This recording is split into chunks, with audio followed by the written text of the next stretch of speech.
Hello, welcome back to Family Talk Tuesday. Pastor Fouts here with my wife Jessica, and this week we're going to be talking about parenting and parenting teenagers. We are new-ish to the parenting of teenagers with a 15-year-old now for at least a week. And a few preteens in our house. But our hope today is to talk for a few minutes about what we may be experiencing as parents of teenagers and what you might be experiencing as parents of teenagers and how to provide some hope and encouragement for that. Yeah, I think once we've gone into the teenage realm, I know for me, I feel like I have no clue what I'm doing. I hope that's not the case for everyone, but it is at least for me, and I imagine it is for many of us. Just the emotional roller coasters that teenagers can go on, as well as oftentimes I feel clueless going through parenting teenagers in general, but now especially when their whole routine is off, they don't have their friends. They can't talk to their friends the same way they used to. And so I think now I feel even more out of control a little bit. But we were talking a few minutes ago, yeah. I think for most of us as parents, as crazy and as wild as the terrible twos and potty training and the life of a 4-year-old can be, I think most parents kind of feel like we were rocking it when the kids were in elementary school. I can do simple arithmetic. I can figure out the differences between, a square and a triangle. But as the kids get to be teenagers, and it's algebra homework, and it's reading novels, and then you have to read the book more to help them. And then you throw in that all the drama of the kind of adolescent emotional physical growth that children are going through as they transition through adolescence. And parents, I think we're all kind of at a loss. And most of us, I think, find our escape there by pushing the kids off to an overabundance of activities. With 17 different sports teams, clubs, groups. And then if that's not an option, then, hey, go find a friend and go to their house. And for I think a lot of us, parenting teens is just keeping them active and trying to keeping them going. And right now, they're not. There no public, no club sports, no clubs of any kind. They're online learning, and we're trying to help teach them complicated trigonometry. And things have really changed. And for us now as parents of teens during COVID-19, we have to find a new type of normal for that relationship. And so that's kind of our kind of goal today, is to talk about how to navigate being a parent of teen in a new type of lifestyle. Not being new parents of teens, but really we kind of are. Yeah. And I think, I know for me, one of the things that I always wanted, especially on family vacations and stuff, one of the highlights I would always have is this fact of us all being together and not having all this stuff going on. And I don't know about you, but for me, that has quickly worn off now. Be careful what you wish for. Yeah, because we are together. And at first, we were really good about doing family things together, playing games and whatnot. But it's kind of gotten old now. And so now we're kind of doing a new normal for the rest of this time that we are kind of all stuck together. So I think one of the things, of course, is communication. How do you communicate with a teen? I don't know. So I work with teens a lot with my job as pastor and a teacher, teaching junior high, teaching high school, working with the youth group, and trying to communicate with my own kids is equally challenging. But my experience has been, and maybe some of you have found a similar experience, is that teens don't just communicate, especially with adults. We did such a good job telling them not to talk to adults and strangers. Now they don't even talk to us. But they do talk during their things, their activities, their other things. So for our 15-year-old, talking when I'm driving the car, she doesn't talk. When she's driving the car, she'll talk. Terrifying sometimes because I'm wondering if she's watching where she's going, but we're willing to talk with our our 12-year-old almost teenage son. He'll talk your ear off while playing Minecraft or whatever other video games he's playing, or building with his kind of engineering stuff with Legos or blocks, or he built that roller coaster last week and he talked while building that. So kind of connecting during those things and using those times to start a conversation and just to hear what's going on, to hear the thoughts. I think one thing that we have been trying to do just is the one time that we are really all together doing something, keeping our hands busy. So that's kind of what it's for, at least for our children. They don't want the eye to eye contact while they're talking. That's too personal, it's too intimate for them. But like you said, if you give them something distracting while they're doing where they don't have to look at you in the face or look at you in the eyes, then they're more willing to talk. And I think for us, it's meal times. Something now, hopefully, you're sitting around the dinner table together, maybe a little bit more than maybe what you did before. Um, we are too when we get the chance. And I know then sometimes things will come up. I forget what we were doing the other day, but it was really kind of fun. We were just, and it was a random conversation about just memories or something that we had or something that we enjoyed, maybe vacation that we enjoyed. I can't remember the exact topic, but then one of the things we do is ask, what was your high? What was your low? And sometimes I find the girls are a little bit more willing to talk than our son. He still tries to play the cool card, but just giving those kind of open-ended questions and having them reflect. And then sometimes those conversations can go in areas that you didn't expect them to go. But then also with communication, being open yourself and being willing to be vulnerable with them, that helps them to be vulnerable back and show them that it's okay to talk about things, especially things that are hard.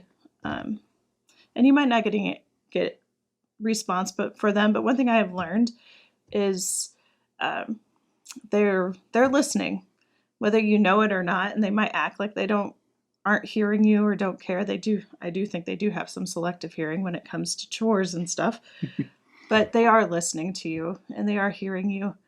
And most importantly, in our communication is also our nonverbals.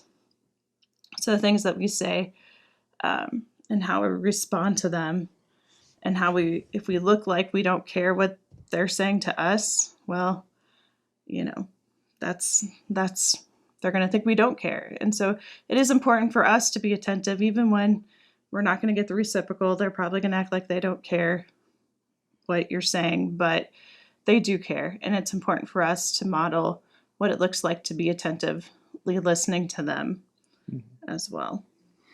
One of the things that I'll tell you about teens is teens can sniff out manipulation in conversation. And we as parents try to get them to talk, and we try to feed them. Why don't you tell me about this, emotional thing? And of course, that kind of shuts down that vulnerability, shuts them down right away, and they can just smell that when we start bringing that up as parents. So I'll share a kind of a game that we used to play. We haven't really done this for a while. And my friends actually, when I was younger, we called it the jar game, and it was what we did as teens, even when I was a teenager, long time ago, right? Just grabbed out a jar. We're sitting around, and everybody write down an emotion. Okay, whether it's happy, sad, you know, angry, whatever. Fold them up, put them in the jar, and then pass the jar, and then shake it up, and write down two or three maybe, and pass the jar around, and we pick out a piece of paper, and all right, so then it's tell a story about a time when you felt whatever that was. Now that sounds kind of hokey and corny, but that there's no manipulation there. It's that randomness. And as a teacher, I employ randomness a lot in my classroom because I think that kind of helps the teens, students, the kids to recognize that they're not being picked on, they're not being prodded, they're just they would rather be the victim of random circumstances than being kind of picked on and prodded that way. And so they might not get the question, the emotion you had hoped they would, but they're going to share something as it comes their turn. And then as parents, we participate too, doing the same thing, and that being appropriately vulnerable as parents, letting our kids know. And that's the second thing I wanted to share there. Think about what your teens are going through and experiencing. And even when life is normal at this point in time, they are kind of what some of those, I'm going to venture into psychology world, kind of your background from undergrad there. But that personality development from like age 12 to 18 is identity versus role confusion. And the teens are kind of moving out of childhood and trying to figure out what it means to be an adult. And they're learning, and they learn by observation. Mm-hmm. They're not going to be able to read a book on how to be an adult male or how to be an adult female. They're learning by observation. And now they have a lot of influences around them, but right now they are kind of forced into the observations of parents. And one of our temptations is, don't grow up so fast, kids.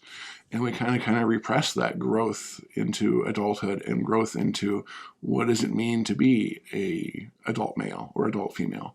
And so we kind of then throw those mixed signals that we don't want them to grow up into that role. And we want to keep them as kids. And so how do we encourage that growth in a healthy way? And I think one of those first things we can do is responsibility and giving them responsibility, giving our teens extra responsibility, extra roles that are clearly defined, mm-hmm. where they're not going to be parentis locus, but they are going to have extra roles and responsibilities. And I think why not give them some control over some part of the household?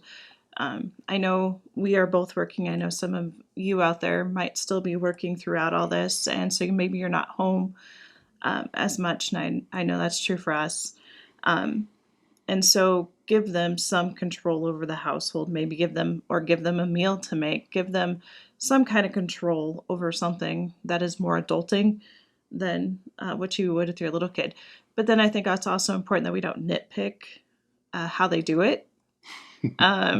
It's important that you give them kind of what you want and expectations. I think healthy expectations are good, but when they do it differently than what you would have done, to not nitpick. And I am so guilty of doing this. I like things done a certain way, but I also realized that the way my son might do something is different. The end goal was still the same, and maybe it doesn't look exactly like how I would like it to look, but he figured it out. He did his best, and that's really all I could ask for.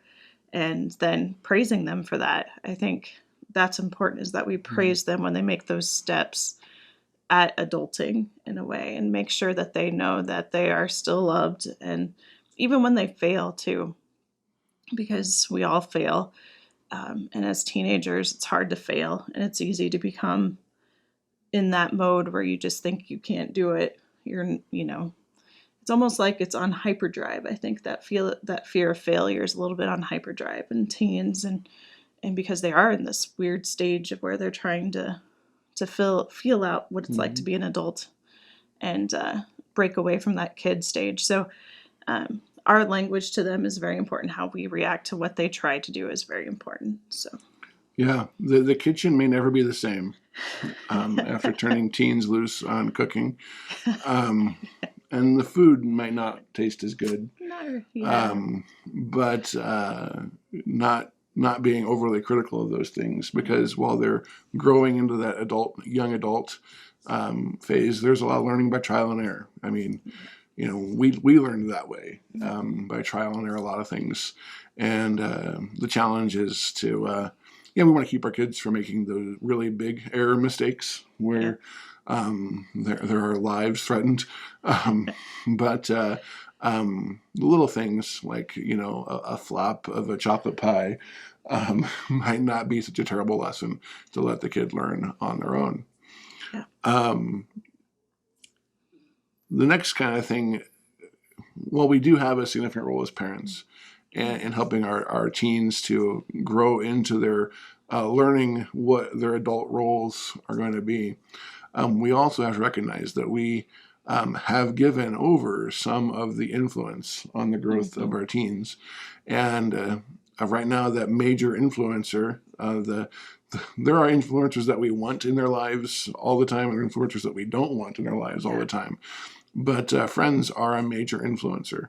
And with the smartphones and technology, there's still a lot of contact with those friends.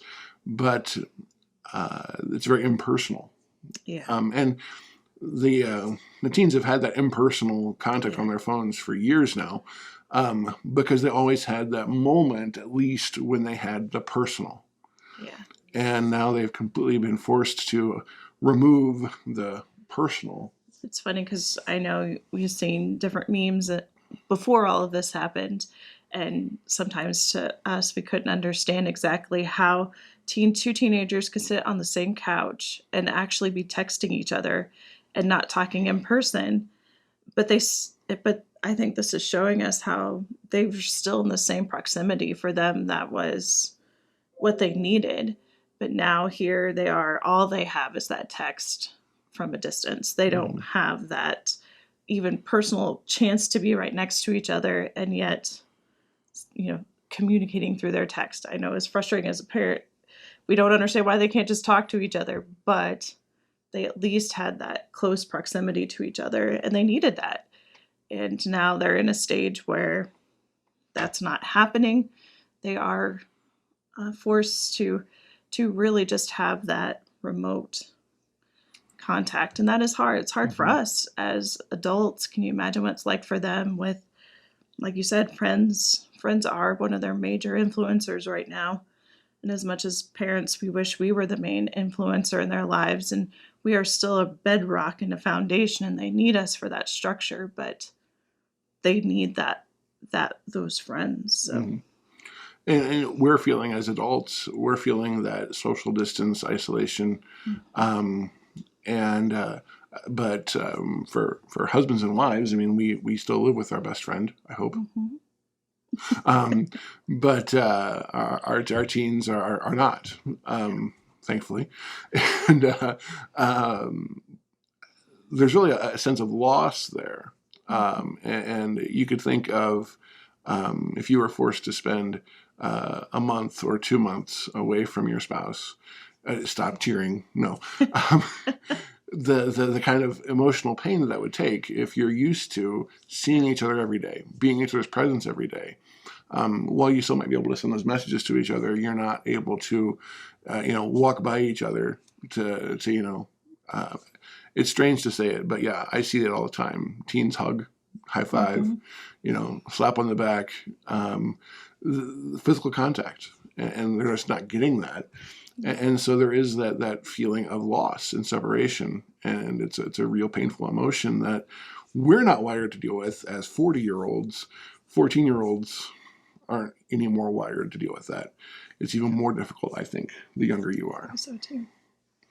And so we're not going to be able to replace that, but we can acknowledge it, and being aware of that.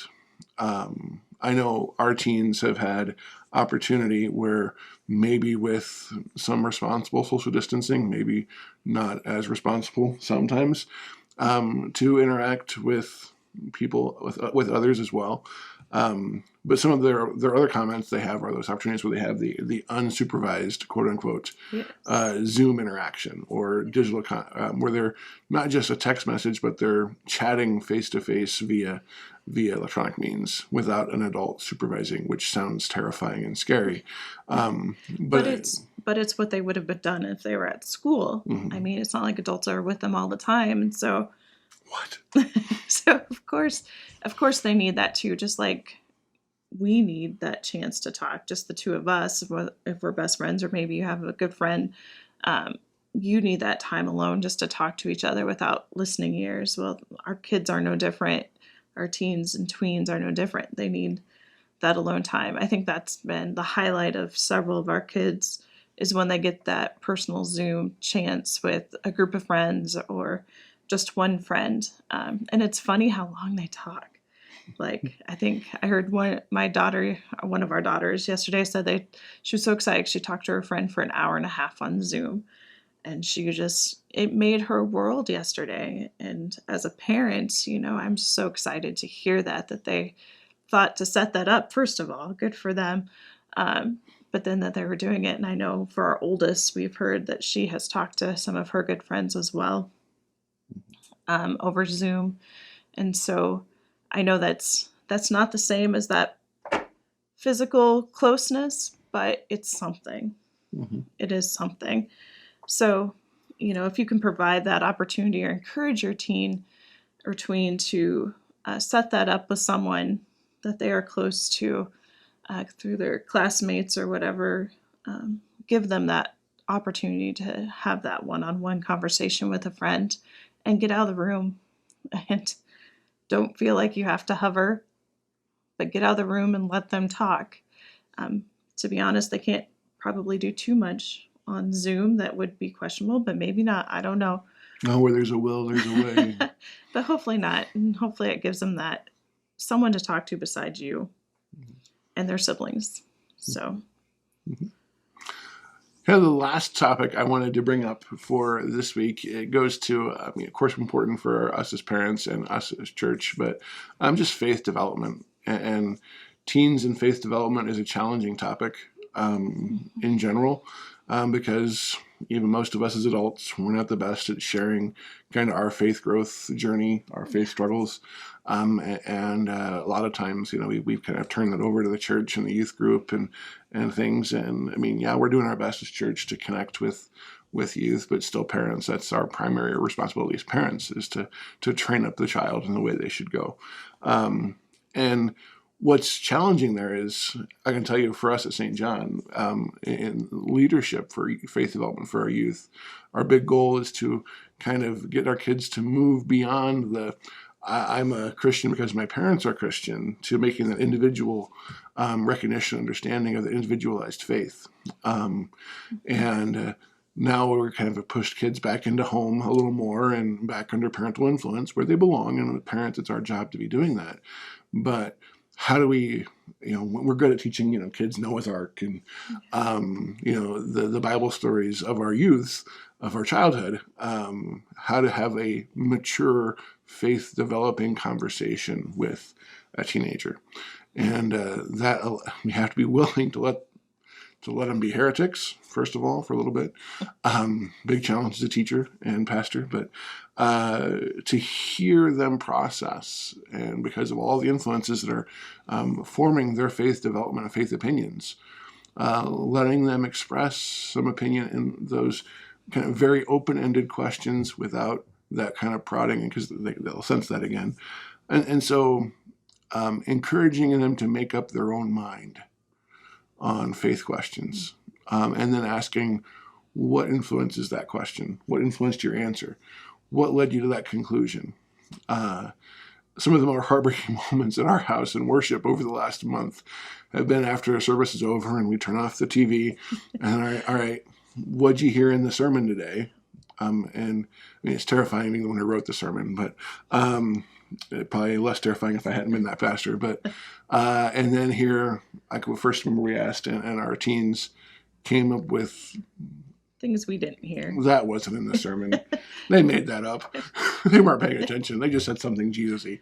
Yeah. But all right, let's process what led to that, and then start the conversation, letting them kind of explain and defend that answer, which is what we want our teens to grow up to be able to do, to have a faith conversation from their own words and then be able to defend it themselves, rather than just be led here or there or everywhere else. So how do we, as parents, then let our teens grow and encourage them towards growth when it comes to faith development in the home? Yeah. And I think you're right. Let them talk. Let them fumble over it. It's hard.